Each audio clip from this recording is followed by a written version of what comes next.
Guys, I complained about this last year, and it's still really bad. The bolt broke off there. How do I know? Because it's in my pocket. I checked it, it broke right off. This all needs to be fixed before it freezes, and this needs to be repaired too. It's just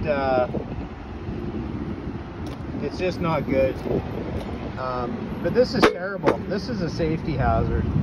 I don't care if it's a CRD, Trans-Canada, Saanich, View Royal, but it's a safety thing. So we all need to come together to ensure proper safety here. And what's going to happen when it rains?